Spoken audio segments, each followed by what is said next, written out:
everybody to this Web Science Institute lecture.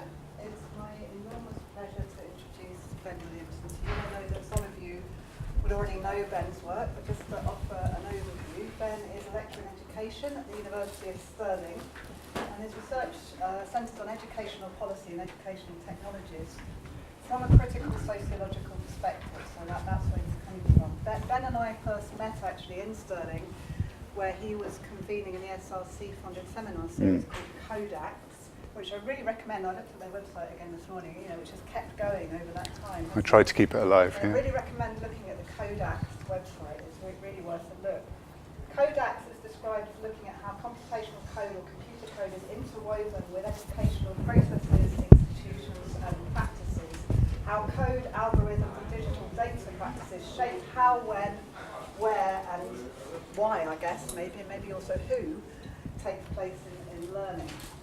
So have a look at the website. Ben's own recent publications, he's been writing about learning in a platform society, about, really interestingly, about how Silicon Valley is trying to colonize, take over, reshape educational practices in its own images, and another fantastic paper on learning algorithms and neurocomputation in the smart city.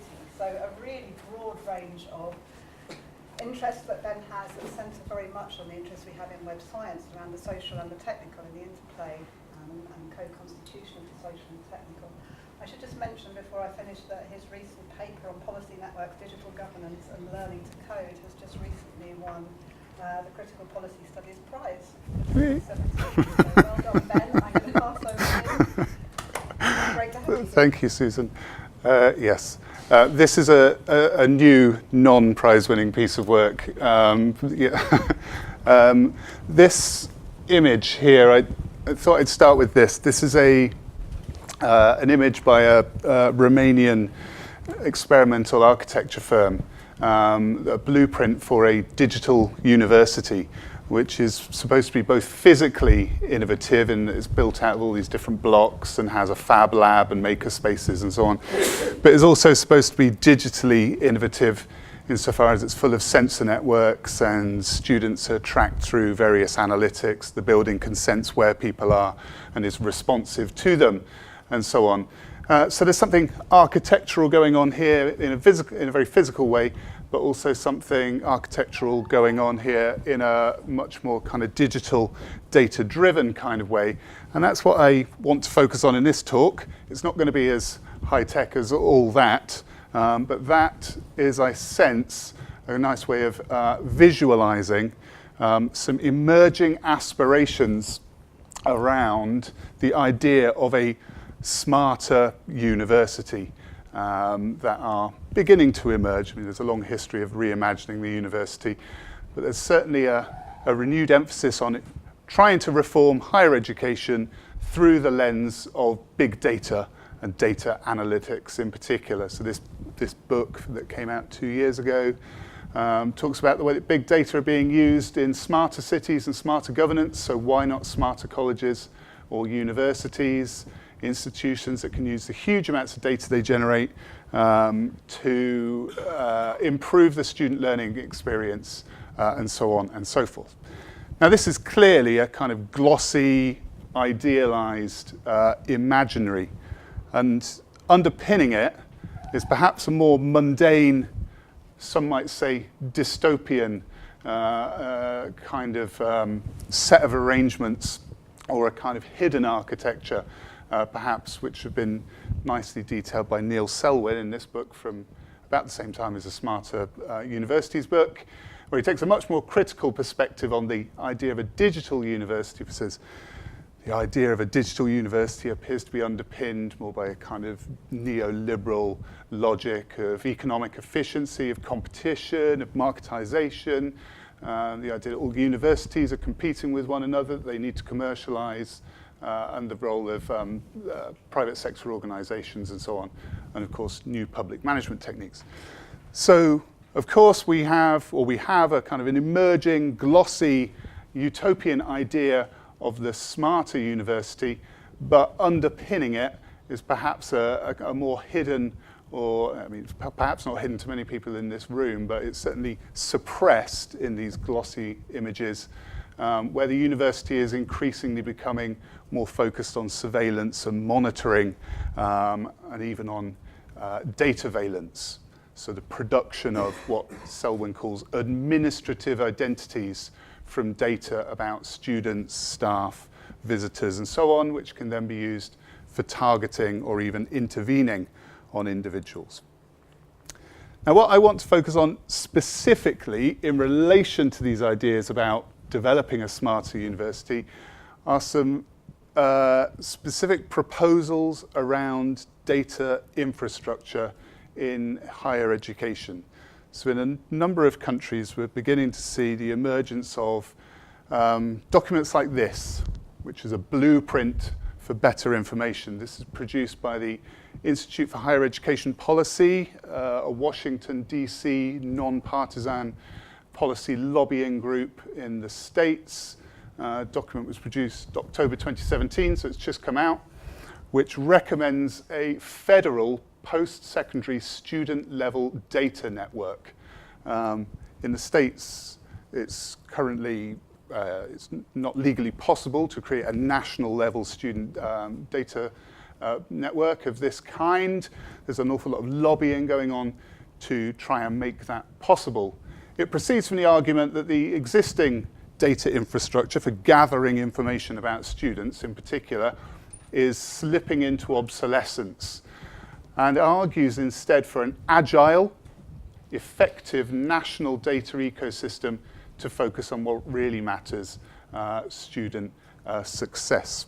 So we have some examples like this one, the IHEP proposal.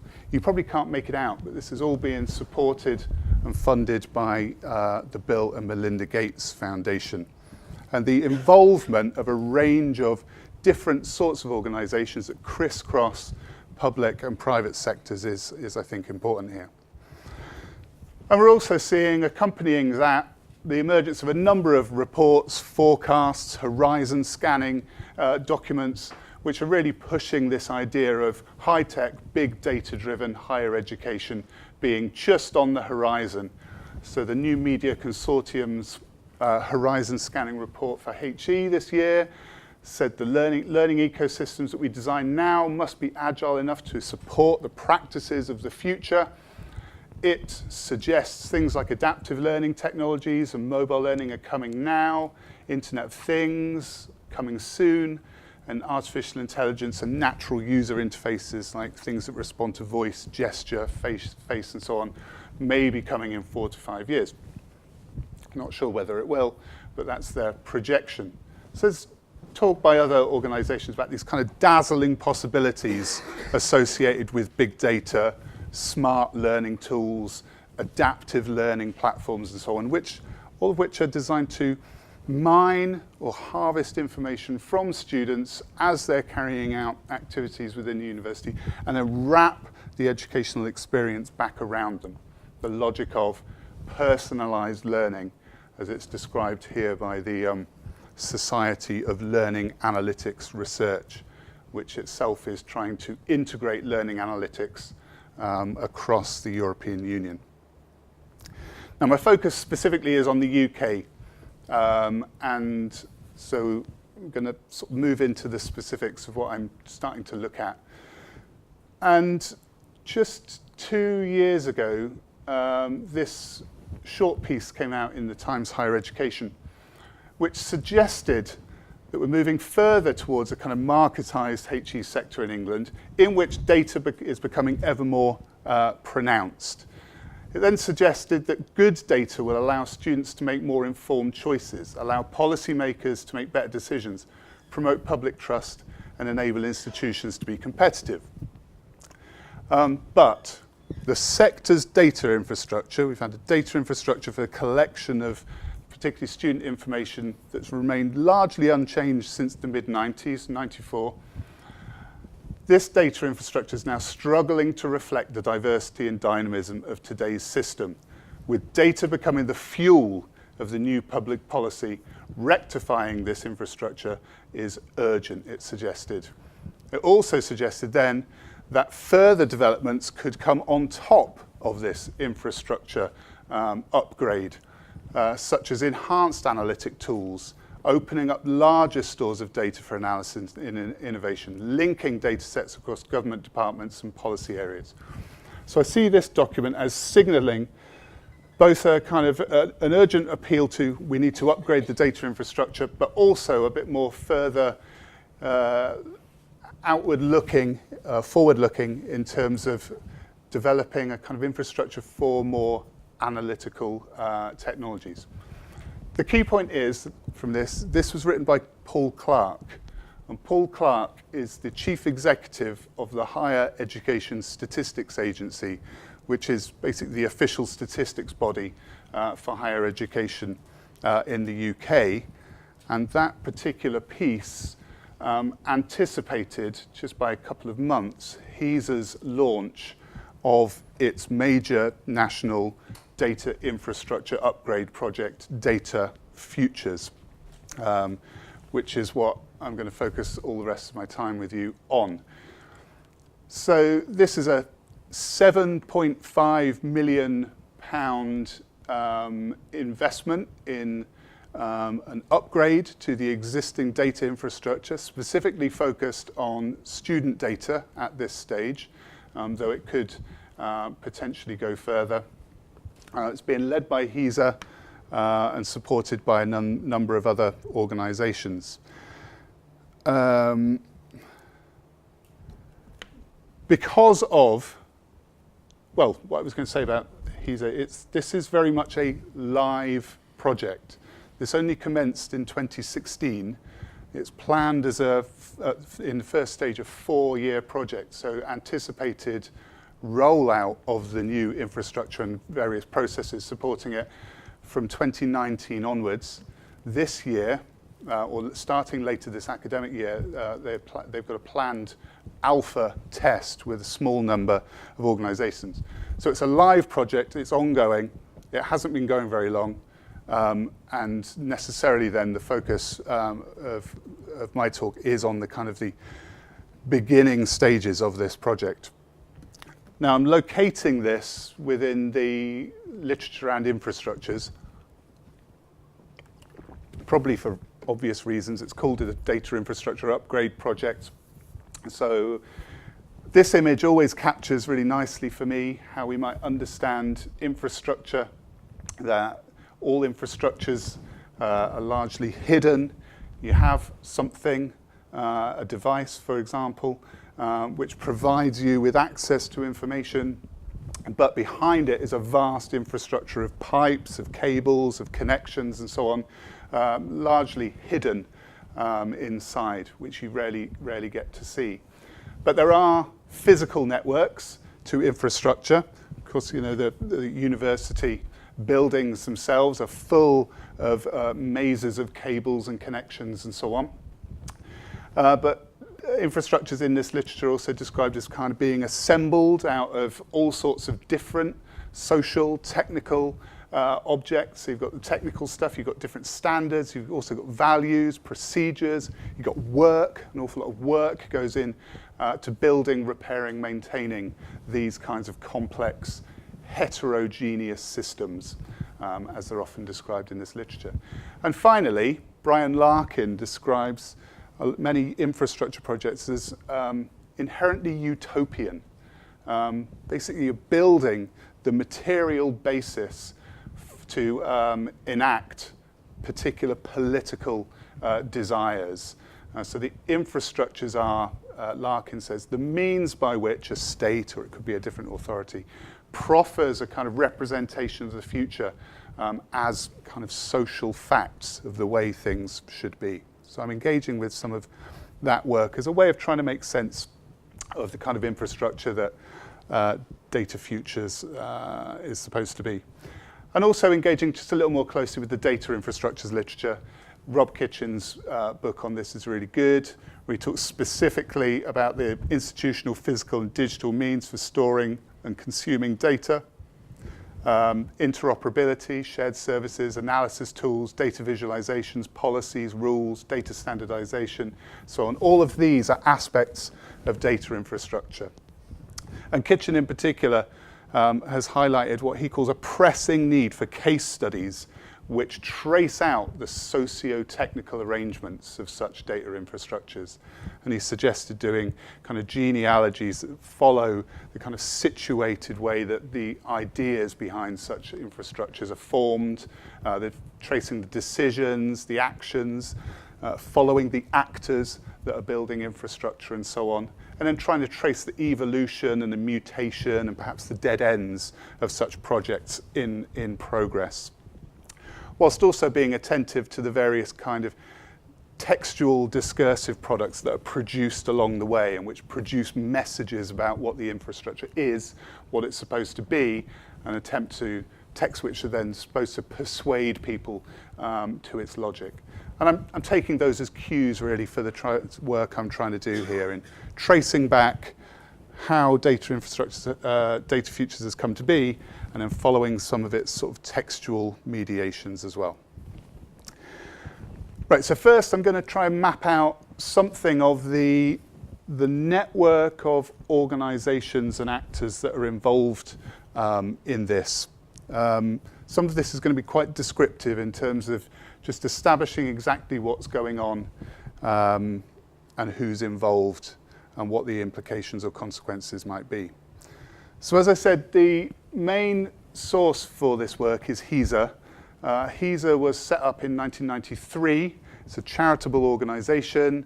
If you don't know, it is funded by subscriptions by all of the UK's higher education providers, who each pay a little bit to sustain HESA year on year. It describes itself as the analytical powerhouse for the UK HE sector and the trusted source of national HE statistics. It is the official kind of statistics agency for higher education, which generates information about staff, students, graduates, finances, courses, faculties, and commercialisation. At the moment, under the Higher Education Research Act, which is being operationalised as we speak, HESA has been forced to seek redesignation as the official HE stats body.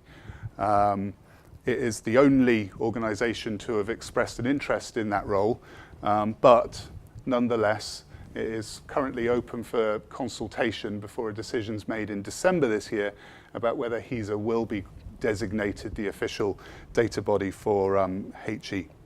So HESA is the main actor for data futures, but it didn't initiate it. So the origins of this project, which began in 2016, lie further back in June 2011 with the publication of Students at the Heart of the System by the Department of Business, Innovation and Skills. So in amongst a load of other stuff that most of you will be familiar with, like student fees and teaching excellence framework and so on, all things that have already generated a huge amount of debate. In amongst all of that, BIS asked HEFKI and HESA to redesign the information landscape for HE in order to arrive at a new system that meets the needs of a wider group of users and results in timelier and more relevant data. So there's at the moment, a 6-year, at least, history to this data infrastructure project, which is live at the moment. Of course, one of the other things that came from that report, which has manifested much more recently, is the establishment of an Office for Students.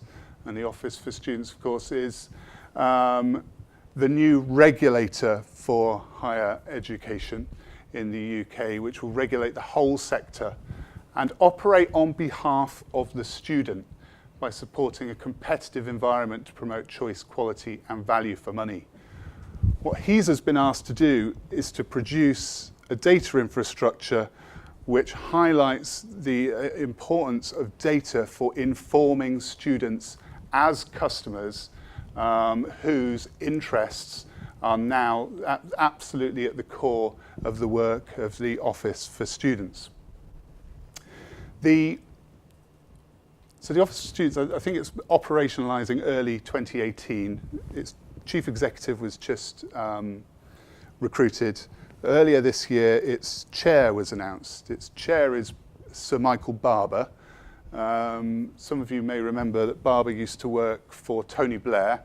He was the head of the Prime Minister's delivery unit, had this sort of science of deliverology, introduced metrics across public sector and so on. Some years later, Barber moved to Pearson. Education people in the room may know Pearson. Pearson's the world's largest education publisher, or the world's largest edu-business, as some call it. And while at Pearson, Barber was very much behind its transformation from a traditional publishing company to a digital-first, data-driven education business. So Barber, who is now listed by Wonk HE as the most powerful person in HE in the UK, has over the last 5 years already been trying out a kind of data-driven approach to education through Pearson, and before that, very much the kind of architect for increased metricization across public services. Okay, in terms of how Data Futures itself has come to life, it's important to note that while it's a HESA project, HESA hasn't done most of the activities to actually produce it. So in 2012, just after the BIS report, the Regulatory Partnership Group, which is a combination of HEFCE and the Students' Loan Company, commissioned HESA to carry out this report, HEDIP, which is Higher Education Data and Information Improvement Program. So HESA hosted this project with funding from the HE funding councils, including HEFCE, between about early 2013 and 2015. But in the first case, in terms of drawing up some initial proposals for what this project should do and what it should focus on, it outsourced to the consultancy Deloitte. So Deloitte were responsible in the first instance for coming up with proposals for what this project, at the time called HEDIP, should do.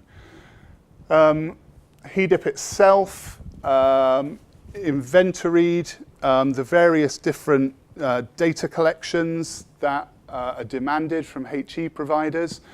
It found that there were 97 different data collectors, that's 97 different organizations which demand information from higher education providers, amounting to over 500 data returns that may be required by HEIs.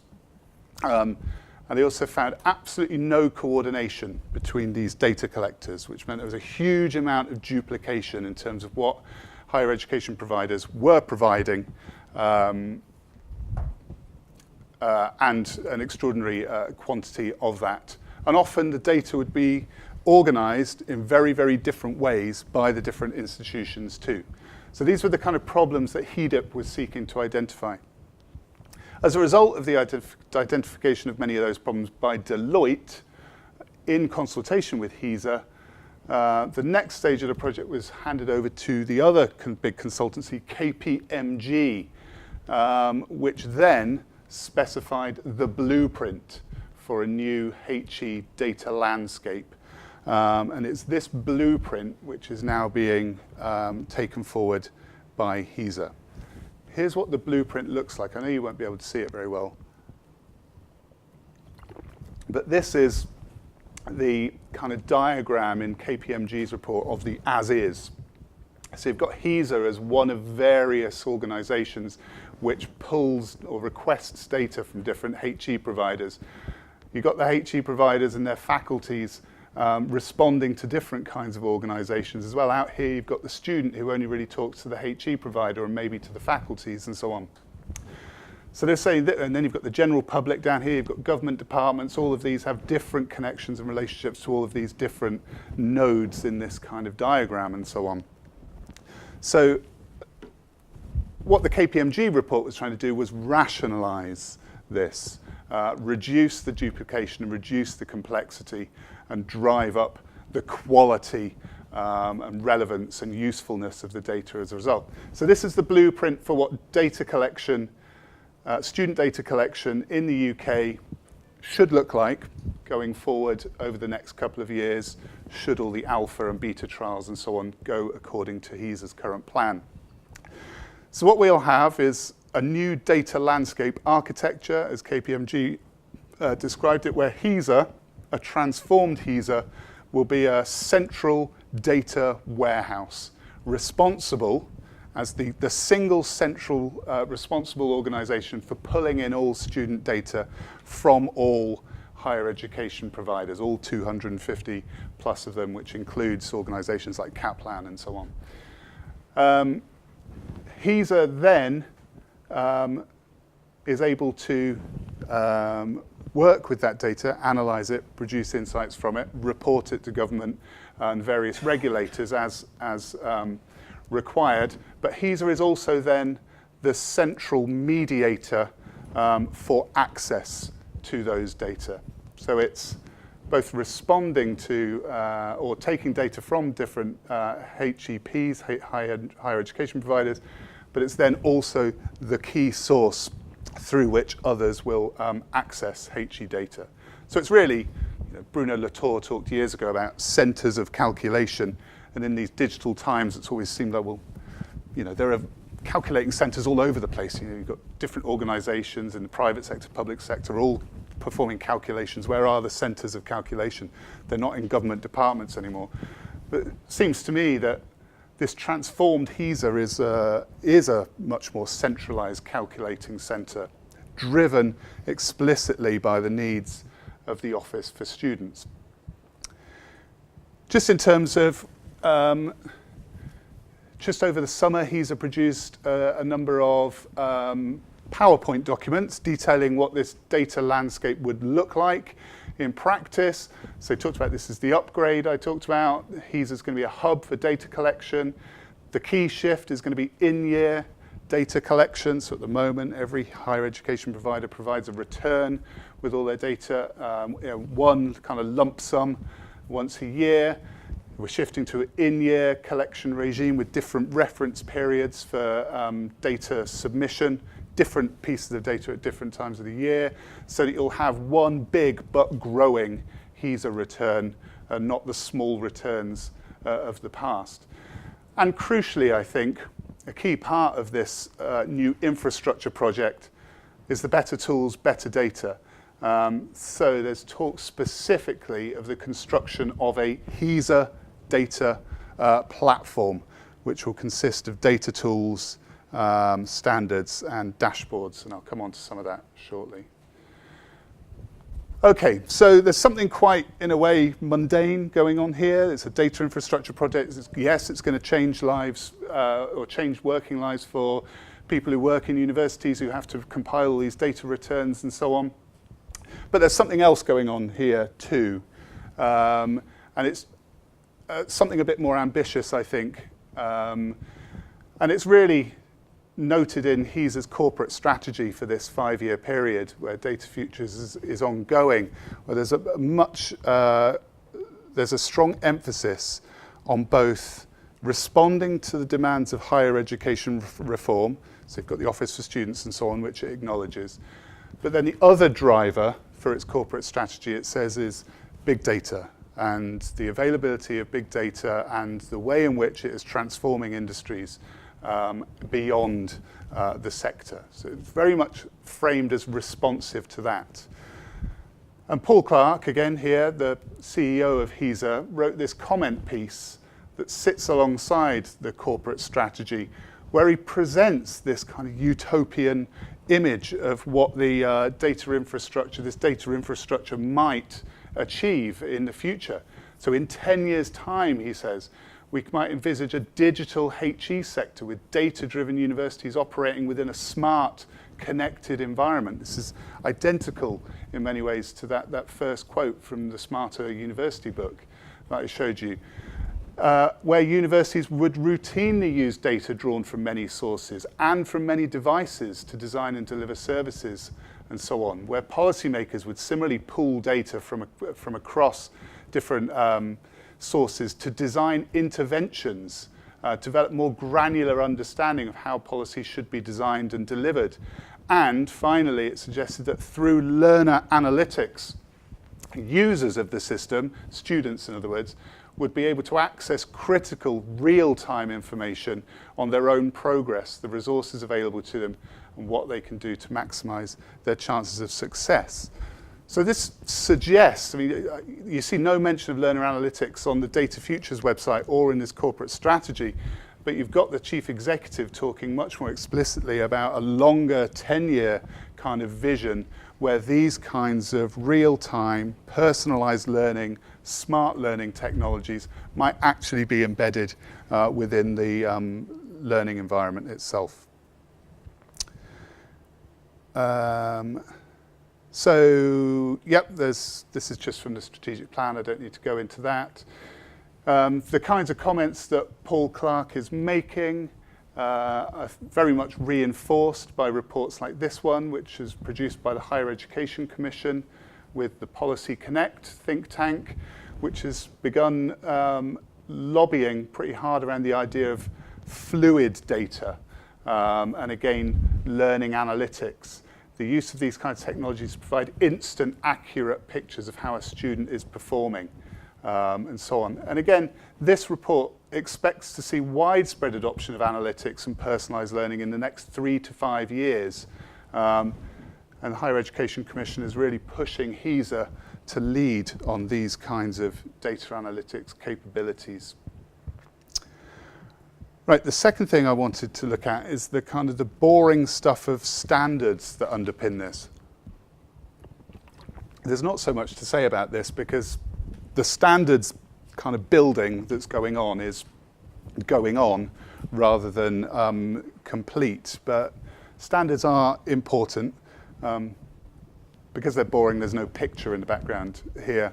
But you know, there's quite a literature, again, associated with the infrastructure studies around standards. Standards are particular kind of rules that are deployed to make things work together. You need standards to enable certain technologies to slot together. You need standards in order for one software platform to be interoperable with another. You need standards so that data produced in one place can actually be processed in another place and so on. So these kind of standards are important in terms of various forms of coordination and organization. And there's some literature which talks about the way in which standards kind of create realities. The really great example is the size of airplane seats. Size of airplane seats is based on the size of the standard bum, apparently. So there is such a thing as a standard size backside, which is used by airline seat designers to design the size of the seat and so on. I can't remember which of those, but I think it's in Bush's book. And of course, data standards define how information are formatted and categorized so that they can be stored, managed, searched, and used. And it's in this kind of domain of data standards that HESA and Data Futures is trying to intervene. So one of the key kind of standards activities that Data Futures involves is the production of what it calls a common data language. So this is all about coming up with a common set of definitions for talking about and defining data so that every higher education provider in the UK and the data collector, HESA, are talking the same language. So when HESA makes its requests, higher education providers provide the right kind of data and so on. So this kind of standardized language is important to the functioning of the kind of data infrastructure that's being imagined here. So some of the key things that Data Futures has already produced is a glossary of terms, a set of key concepts, and a data dictionary. So you can now access a directory of all the different data items that it's so far defined that will be collected. It's also come up with a series of coding manuals so that all of the data that's produced can be coded and categorized in a form which will then allow it to be processed on the HESA Data Futures data platform. And it's also come up with a standard logical data model. So as the KPMG report said, this kind of standardization, common definitions are key to improving data quality and extracting useful information.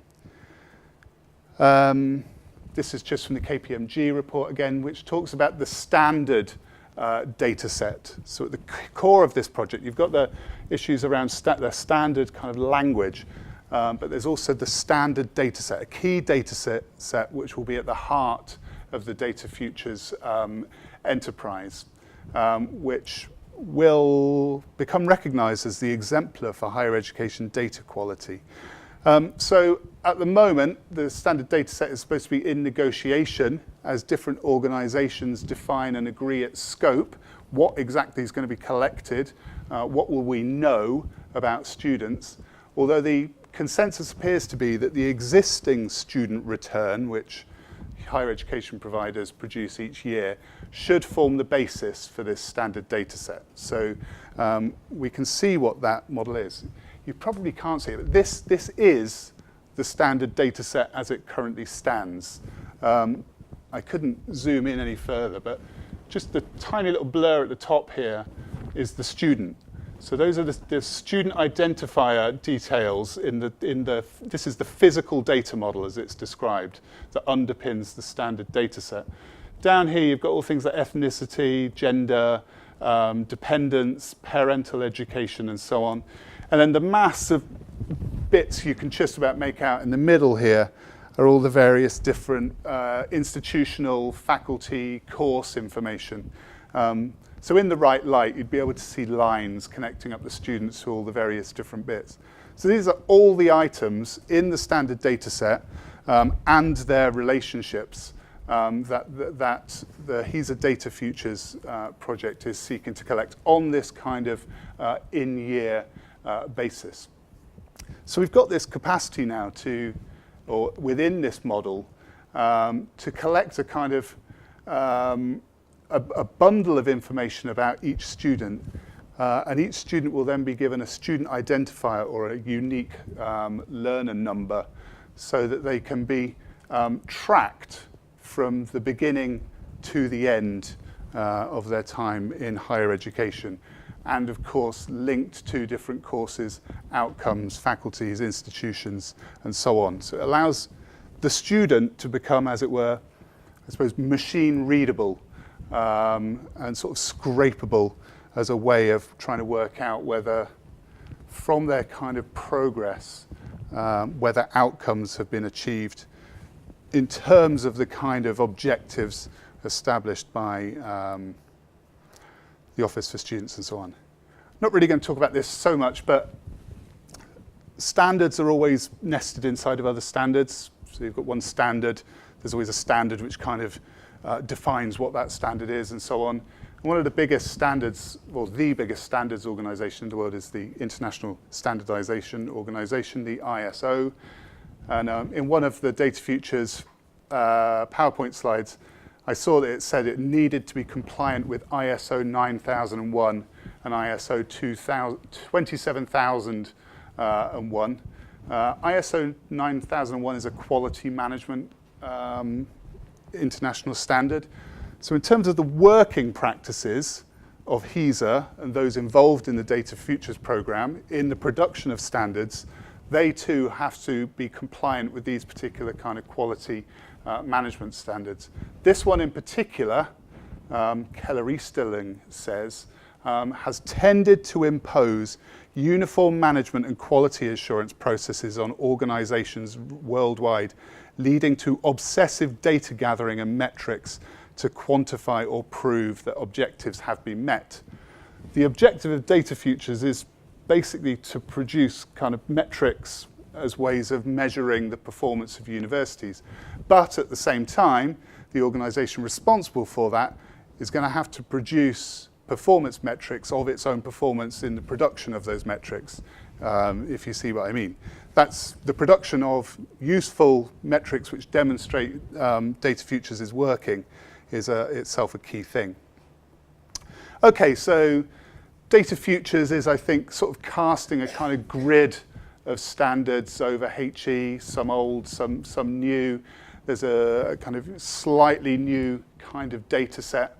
I think what is important here is that we've got a kind of different kinds of an infrastructure which is going to allow the plugging in of new analytics and intelligence producing platforms. The standards are being produced in terms of interoperability that should allow data from other kind of analytic platforms to flow into the system, as long as the kind of sockets and connections are made available. That's part of the work of the standards building in this infrastructure. How can it be built in a way that's agile enough so that future analytics technologies which are further down the pipe might be plugged into the infrastructure to add further kind of intelligence to it and so on. Yeah, I'll move on because I'm aware of time. Right, the third and final thing I want to talk about is about the work of visualization and dashboards within this project, or certainly the work that it is anticipated by HESA and its partners that visualization and dashboards will do.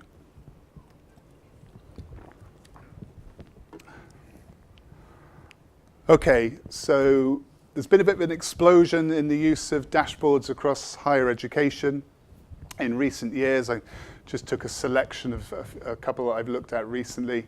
They're all from the States, where this seems to be, or certainly there's more of a public awareness, I think, of it.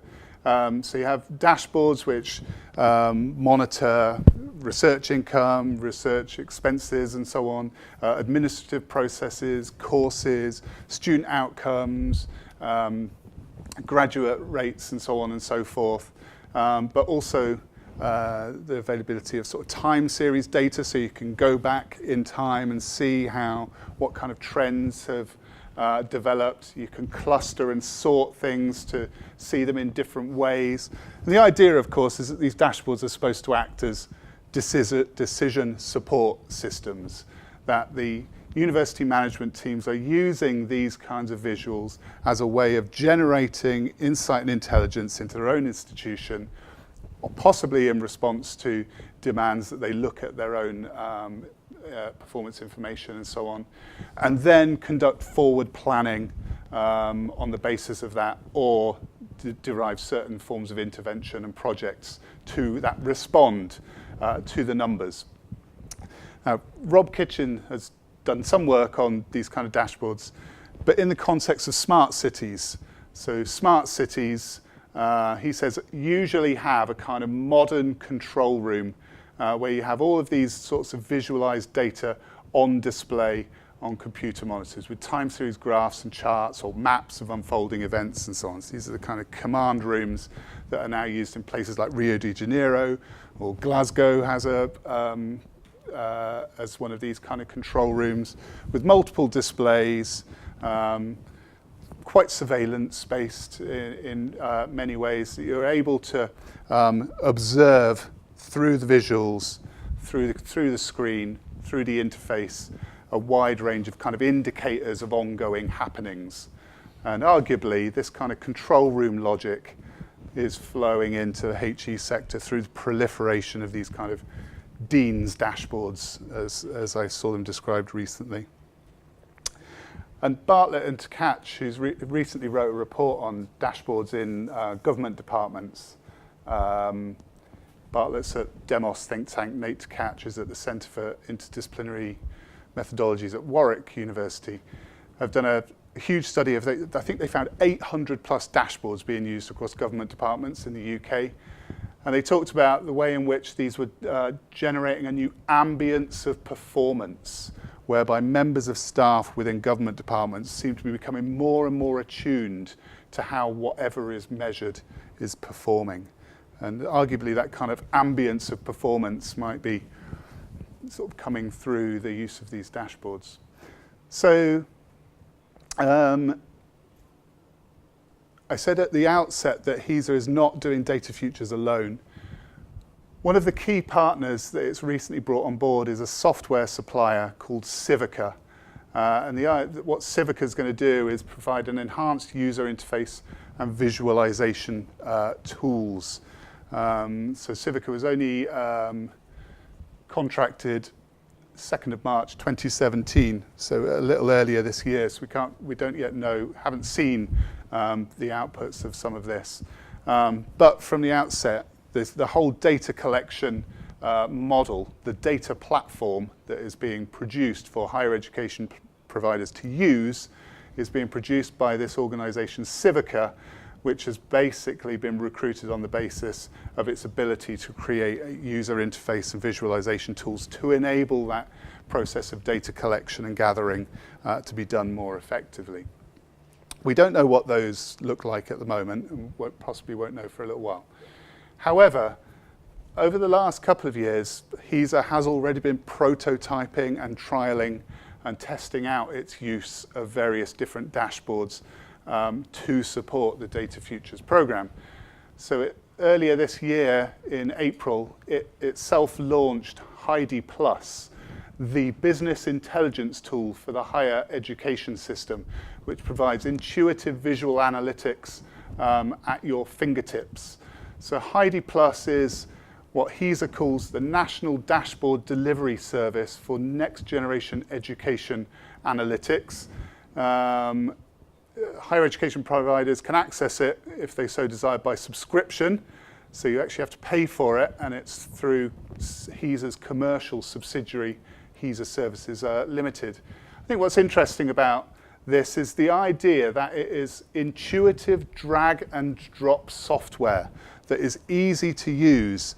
That means it only takes minutes to create interactive visualizations and dashboards to reveal the insights you need. So you can create competitor groups to benchmark against and choose from different metrics and filters to suit your needs, as well as finding ready-made dashboards. So this is already available, and there is a kind of enthusiasm at HESA and Data Futures around the use of such dashboards. Again, it's not produced by HESA, although you have to pay a subscription to HESA.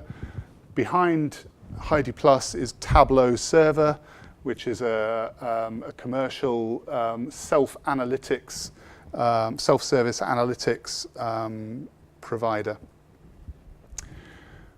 One of the interesting things about Heidi Labs is the pedagogic aspect. HESA realizes that in order that these kinds of visualizations and dashboards are used in a way which is useful, that they are going to have to teach people how to do it. So there's a kind of pedagogy of data practice or data visualization practice in place through this particular kind of sister scheme that is going on between HESA and JISC, what they call their Analytics Lab initiative. So this is a business intelligence service for HE. It is a live data processing and controlled analysis environment, which uses various cutting-edge data analytics tools and so on, to enable HEIs to acquire, combine, and visualize data. You can apply to go and work at Analytics Lab so that you can work on data visualizations and the creation of dashboards with the continuing professional development support of the specialists at the Analytics Lab. So I think this sort of pedagogic element of the infrastructure building project here is quite significant too. How is it that higher education providers are being trained in the use of these kinds of technologies in order to produce the kinds of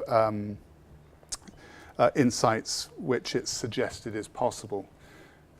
Literally last month, this Analytics Labs scheme launched a series of community dashboards. So these are dashboards already produced by Analytics Labs teams, which are now available to a wider audience. It's produced lots and lots of these dashboards which you can access with your Heidi Plus subscription. So there's a kind of plastering of the HE landscape with a new kind of visual layer of data going on here. You've got things like this. You'll be able to generate visualizations at the point of data collection. You'll be able to do all sorts of benchmarking things. You'll be able to do historical data. And all of this is going to be made amenable to being visualized and made interactive. So one of the keys is here is this is not just static data which allows people to look at a snapshot of data. It's interactive. You can change the variables, change the filters, and so on. So people working inside of universities are going to have to be trained in this, because they are going to be expected to have to make sense of these interactive data, I suppose. Okay, so these dashboards are the kind of mediating interfaces to data infrastructure, and I'm really wrapping up here. I think one of the ways we can understand these kind of dashboards is through the idea of kind of interfacial sites. This is from the work of Gillian Rose and colleagues, who've talked about the way that all dashboards, all visualizations are the accomplishment of a host of actors, which includes graphics designers, software engineers, analysts, algorithm specialists, as well as the interactive users, who are all sort of entangled up together in terms of the production of the kind of the visualization of the various phenomena, and that these practices, in some ways, actually sort of affect the way in which the phenomena they visualize are made visible, are made interpretable. And that's particularly important if we just quickly look at this quote from Bartlett and Tkach from their Governing Through Dashboards report, where they talk about how, you know, these dashboards are never as straightforward as they seem. They condense complexity, but also that subtle changes take place in how the data can be understood. Visual cues can direct the user's attention to preferred interpretations of the data and shape the priorities of the user. So we need to be cautious, I think, about these dashboards. They are being given huge kind of explanatory and sort of intelligence power in terms of how they're supposed to contribute to HE decision making. So I suppose finish just with a brief comment on issues of power, perhaps. This is very, very tentative. But one of the key things, I think, that we can see from what I've begun to sort of dig from this project already is that there are a host of new kind of positions for technical experts who are able to define data standards, who are able to perform analyses from data using sophisticated analytics technologies, specialists who can generate visualizations, and people who can collect, manipulate, and interpret what HE data are saying. So just a couple of weeks ago, I read this paper by Will Davis called Elite Power Under Neoliberalism. He's particularly writing about what he describes as the kind of diminishing levels of trust in kind of bureaucratic elites and traditional experts in the wake of the financial crisis and Brexit and so on, that pollsters and pundits and so on and official statistics agencies don't appear to call things right, or that at least is the public perception. And as the way Davis says, it's as if now in the eyes of the public, these kinds of traditional elites lack objective judgment over the facts of what's taking place. And his argument then is that elite forms of power that used to lie with statisticians and financial experts and so on may now today rather belong to what he describes as cyborg intermediaries. These are the combination of non-human feedback technologies and specialists who can work with them. So technologies which are able to process huge amounts of data and then respond without necessarily too much involvement from existing biased human elites. But he doesn't write the human out of this altogether. What he suggests is you've got human specialists who can work with these technologies, as I think we see in places like analytics labs.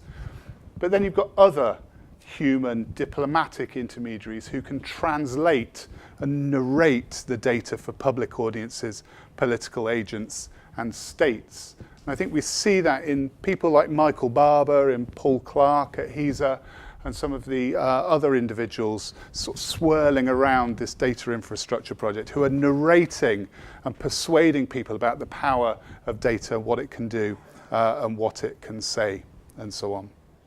So perhaps we might say tentatively that there's a kind of expert power flowing towards those who are able to sort of architect this utopian infrastructure of the smarter university, which we're only beginning to see the first signs of through data futures. These are the people who are defining the standards, doing the visualization, narrating the data.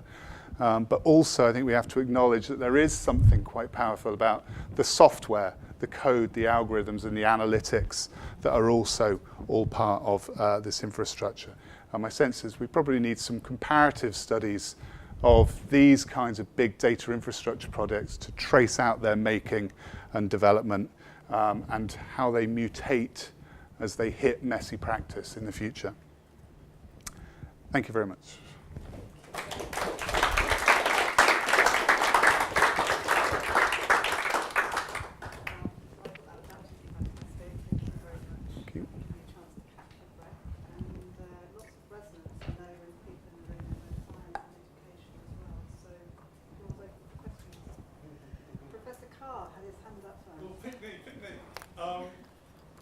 Oh gosh, so much sort of coming to life here. Thank you very much for that.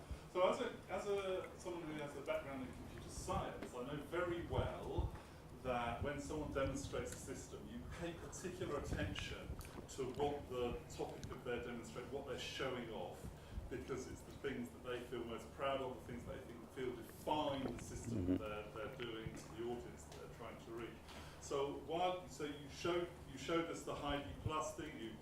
So I had a look at that on Google, and I had a look at their training videos to see what kind of things that they think are going on in the dashboard. And in the dashboard, you get the one that they're showing off. It's the water consumption per member of staff or students. They get graphs of this. And what that says to me is that it's true when we have these data initiatives in organisations. What happens is there are data initiatives, they quantify and give us information about the bureaucratic processes set up around the thing that the organisation is for. And so, as an educator, what I might hope is that it would help me to understand education, but it's clearly not. This infrastructure is going to help me understand the business of erecting buildings and running infrastructure around that allow me to do something magical inside. And of course there's an awful lot which couldn't be captured in the standard data set in terms of what happens in a pedagogic experience or an encounter between teachers and students. This is about the students. We want this to be about the students. The students don't care about any of this stuff that they're capturing. Yeah, so the student's at the centre, but the student as a customer, I think, somebody who expects to achieve certain sorts of outcomes. The data is supposed to be there so that the student can use, the student of the future will be able to look at all of this, dynamically produced data in order to make informed choices about which institution and so on to go to. Yes.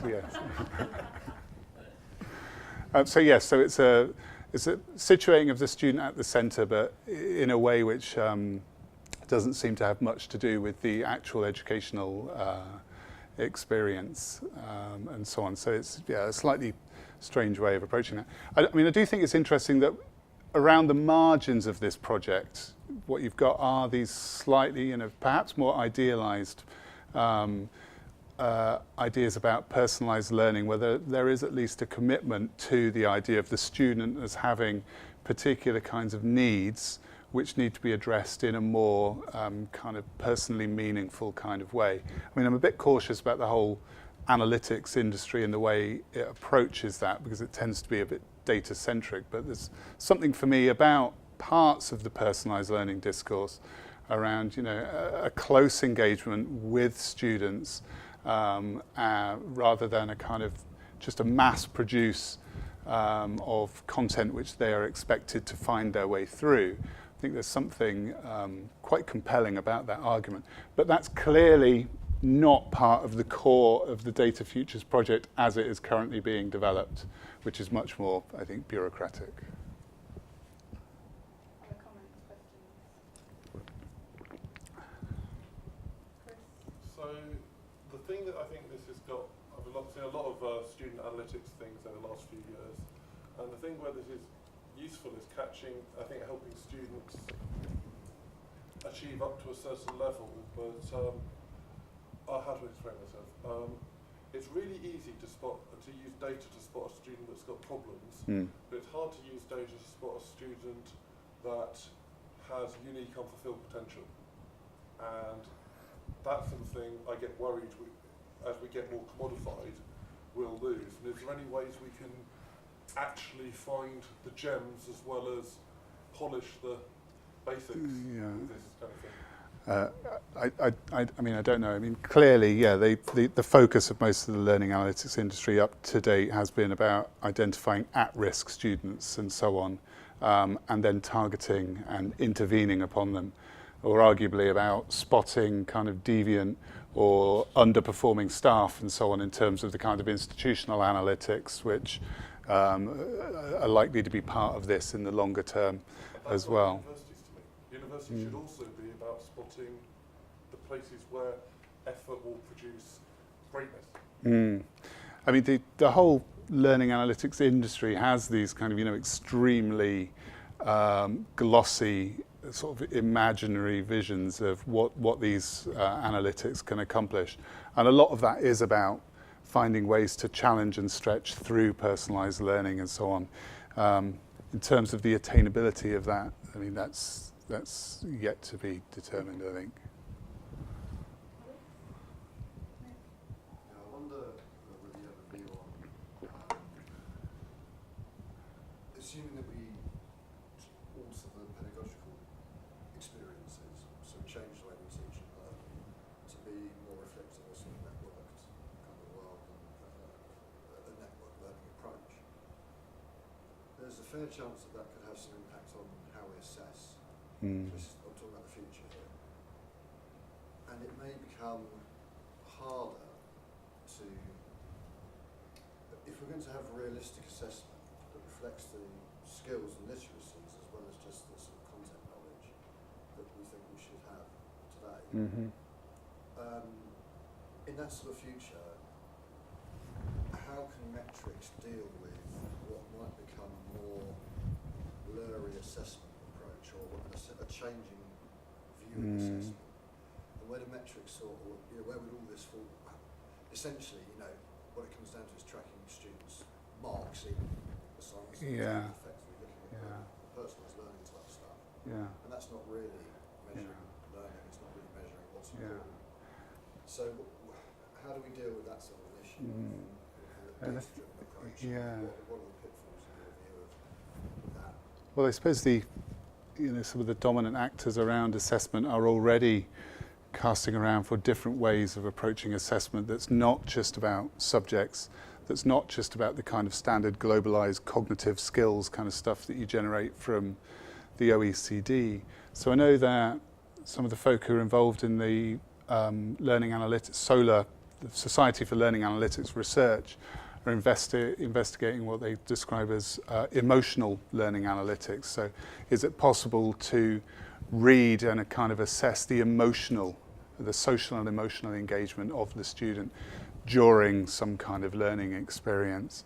So as creepy as it sounds, it's exploring things like facial recognition, what are the micromuscular movements in the face which give away engagement, or even the wearable biometrics which can trace emotional arousal of the nervous system through the skin, and so the sympathetic system or something. So there are attempts to find ever more kind of ingenious ways of assessing which don't fall back on the traditional kind of course outcomes sort of thing. I suppose the key here is that with this kind of in-year reporting, there will be more in-year opportunities to assess in a way.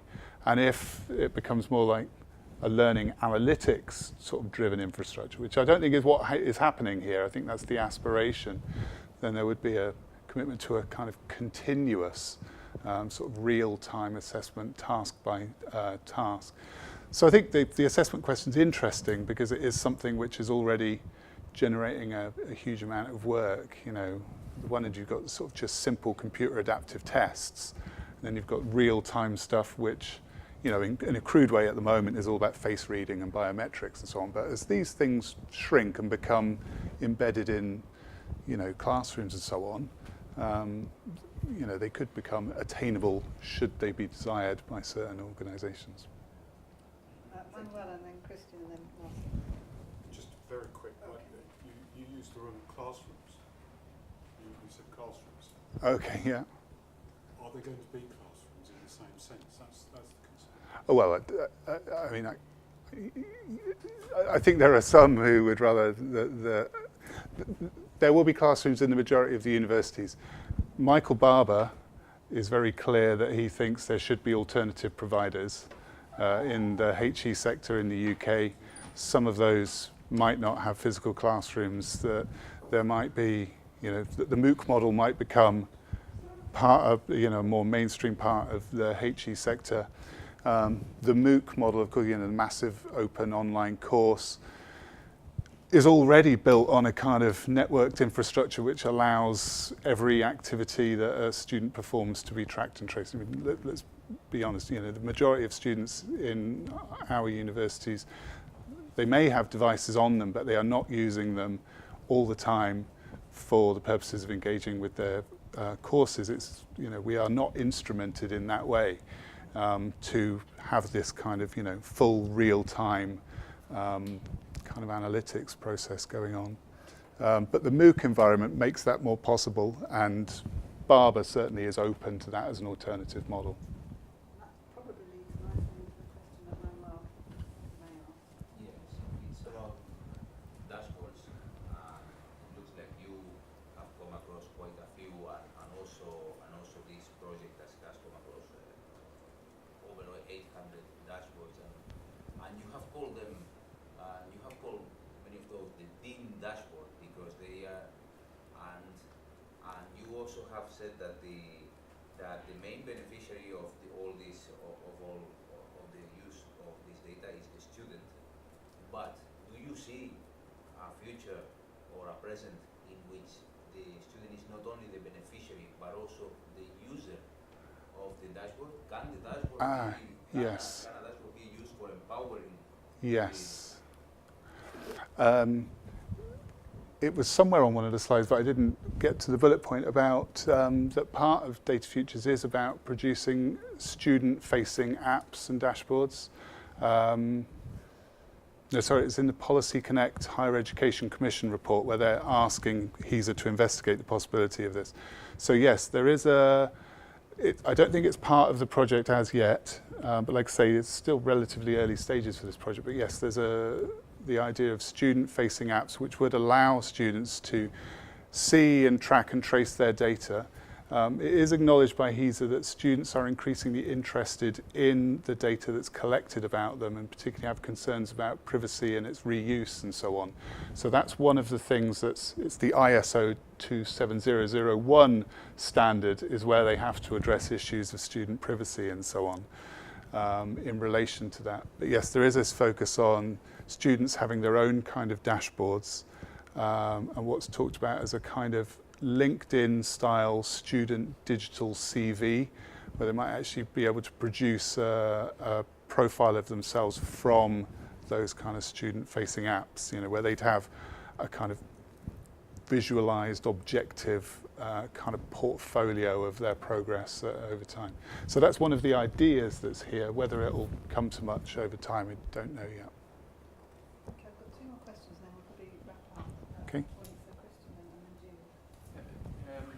Are you aware of that people include in these projects the sort of false positive thinking? So students that are at risk, students' emotions, engagement, systems that automatically try to categorize, well, this student is at risk, is it?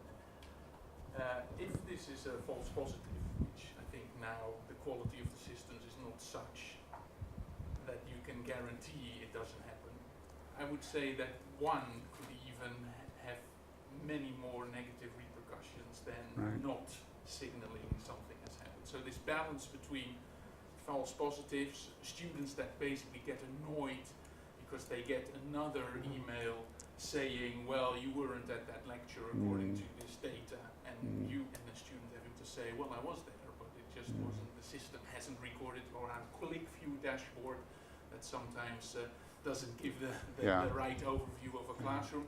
That in itself can have negative repercussions, of course. Is that taken into account in these sort of dreams about the future? Perhaps not in the dreams about the future. I mean, I think there's something more mundane going on with the Data Futures project itself, where it's not trying to push quite that far at the moment. I think there's an acknowledgement of the material reality of HE. I mean, one of the proposals that KPMG came up with was a real-time data pull model, where HESA would have continuous real-time access to HE data, and that there would be, that would allow certain kinds of interventions or proposals to be made, but they've recognised that the higher education sector was not going to accept that model, or at least not at this time. So whether, yes, there could be some negative repercussions from some of this, I don't think the majority of it is going to happen in the kind of scale which some of the kind of smarter universities stuff suggests.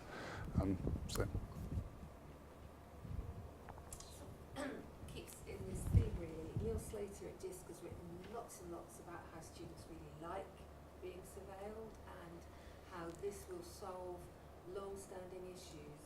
And I've asked him and not had an answer as to, we've known about the BME attainment gap for a long, long time. We had David Lammy's report just a couple of days ago telling us what we've known for a long, long time. And I can't get an answer from anybody on how we are changing because we know this stuff. So I guess it's yet another question for analytics, and it's a genuine question.